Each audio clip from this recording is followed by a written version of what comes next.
Au Bangladesh, une usine qui produit des vêtements pour des grandes marques commercialisées en Europe a pris feu. Le bâtiment a été complètement détruit par les flammes. 10 ouvriers ont perdu la vie sur les 170 que compte l'entreprise. Un accident de plus dans ce pays où les mesures de sécurité sur les lieux de travail posent beaucoup de problèmes. Au mois d'avril dernier, l'effondrement d'une usine vétuste avait fait 1100 morts.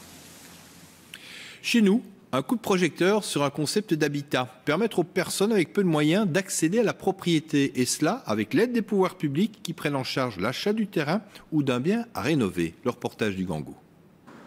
Nous sommes en plein cœur de Molenbeek. Sur ce terrain, on construira dans quelques mois un bâtiment flambant neuf. Il pourra accueillir 32 ménages, dont la famille de Dreis. Avec un seul revenu et 4 enfants à charge, il n'a jamais pu trouver quelque chose dans ses moyens.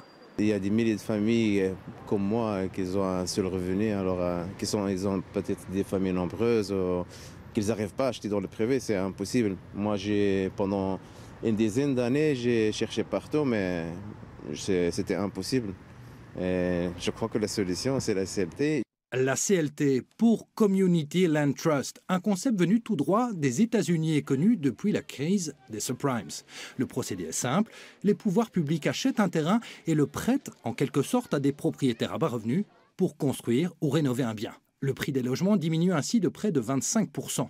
Le projet prévoit aussi la création d'espaces polyvalents pour une bonne intégration dans le quartier. Pour moi, l'aspect vraiment très important des projets CLT, c'est que justement, on tient compte des besoins et des volontés des habitants, tout en s'intéressant aussi au quartier et permettre justement cette ouverture aussi vis-à-vis du quartier.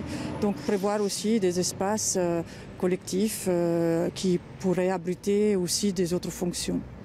Un autre projet est en bonne voie avec la rénovation de cette ancienne salle paroissiale.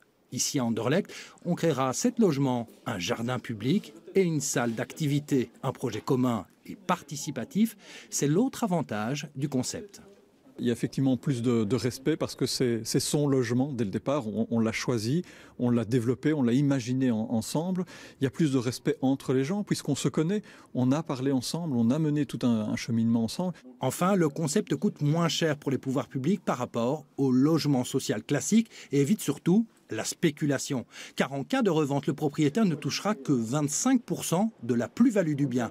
Bref, un concept qui pourrait répondre en partie au problème du logement. On estime qu'il en manque près de 250 000 à Bruxelles et en Wallonie.